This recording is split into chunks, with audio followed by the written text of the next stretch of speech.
everyone. Let's talk about the unpleasant side of AI. When people talk about AI, the conversation often jumps straight to the ending. One theory says AI becomes so advanced, so integrated, and eventually so cheap that human work stops being necessary in the way we think about it today. Elon Musk has talked about futures where work will be optional, and even said that probably none of us will have a job.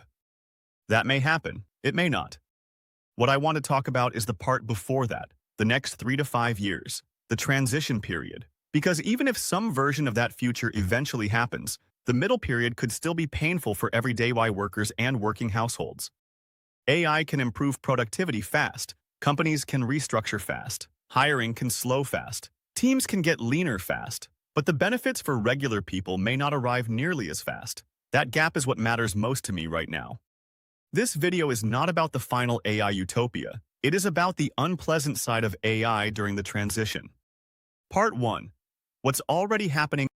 AI is already changing how white-collar work gets done. I can feel that directly in software engineering. With the right setup, AI can make an experienced engineer dramatically more productive. The job shifts away from writing every draft manually and more towards steering, reviewing, correcting, and making higher-level decisions.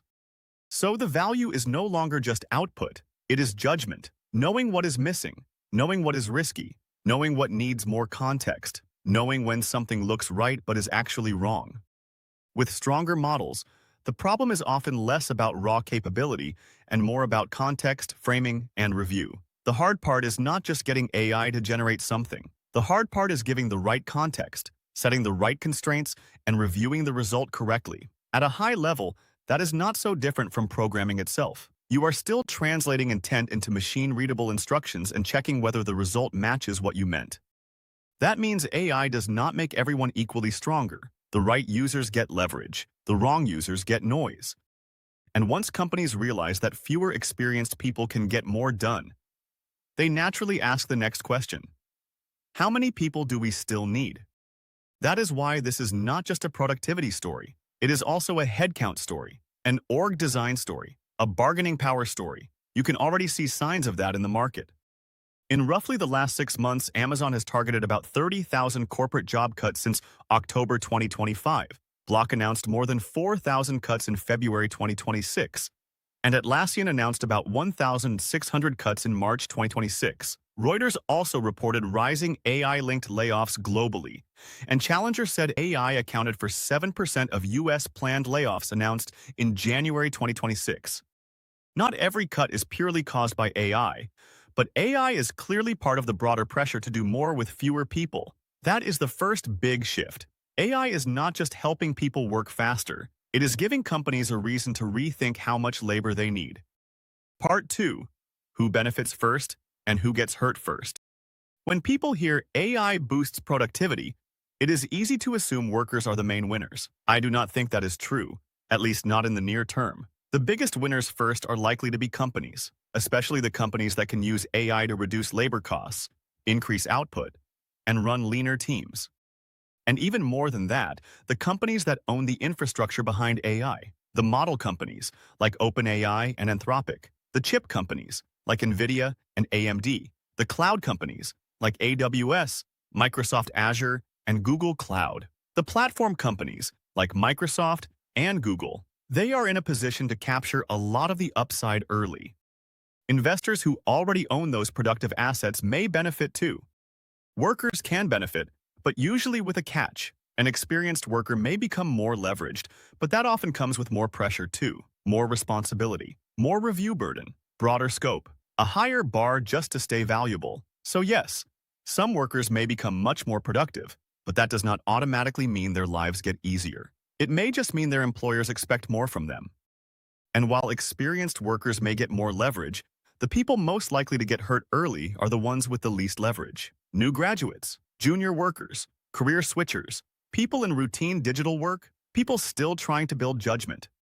This is where over-reliance on AI becomes dangerous. If a junior person leans too heavily on AI before building strong fundamentals, they can look productive without actually becoming more capable. They may generate more output. They may move faster. They may appear more efficient. But if they are not learning how to reason deeply, debug carefully, question assumptions, and review trade-offs, the tool may quietly hollow out the exact skills they need later. That is not just a productivity issue. That is a career risk. And this happens at the same time the job market may be getting tighter. So entry-level workers are not just competing against each other anymore. They are competing in a world where experienced workers can do more with AI, companies may hire fewer juniors, and expectations keep rising. That makes the latter weaker. Fewer openings, more competition, less room to learn slowly, less tolerance for average performance. That is one of the most unpleasant sides of AI to me. Not just layoffs, but a weaker path into the workforce for people who are just getting started.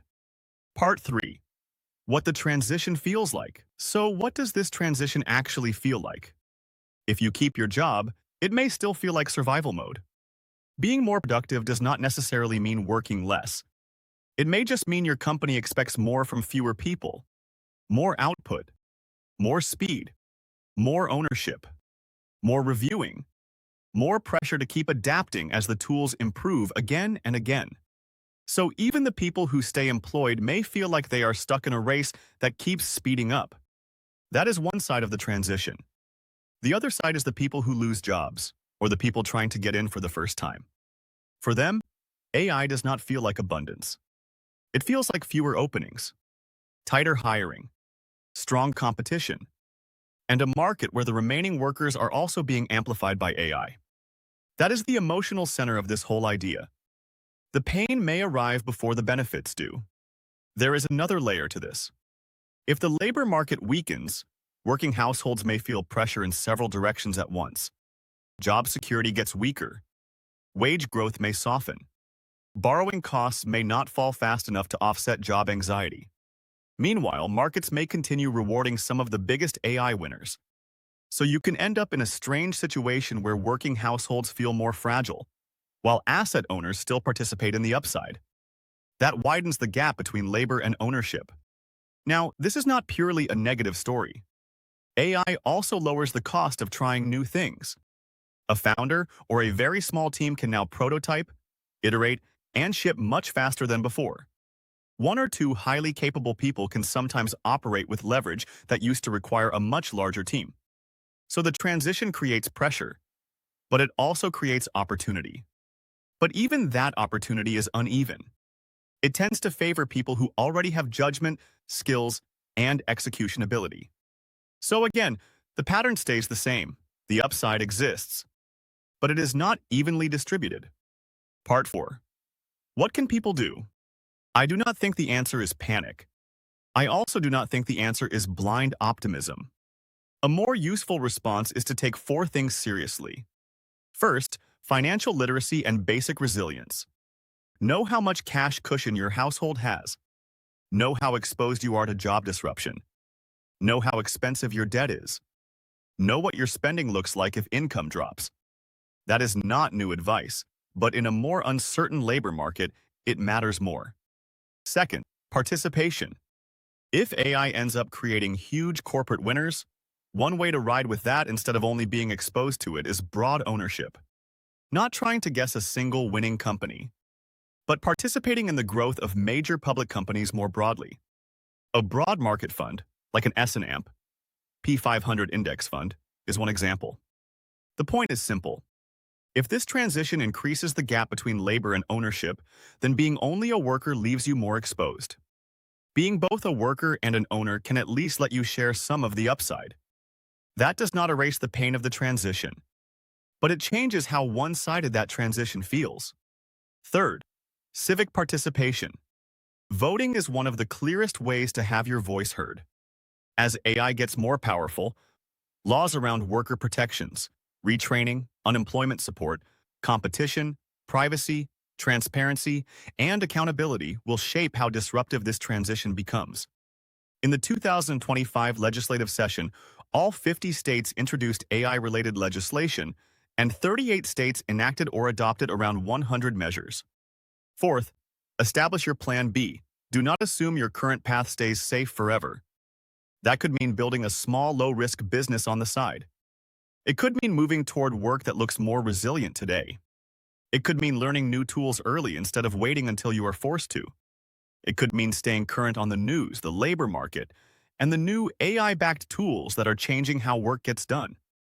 A lot of learning resources are becoming easier to access. The people who adapt early may not avoid all of the disruption, but they are more likely to have options when the ground starts shifting. Closing. So when I think about AI, I try not to jump straight to the ending. Maybe one day there is a world where work changes so deeply that the whole economy looks different. Maybe not. But here is the simpler point. The next 3 to 5 years could be deeply disruptive even without any no-work future.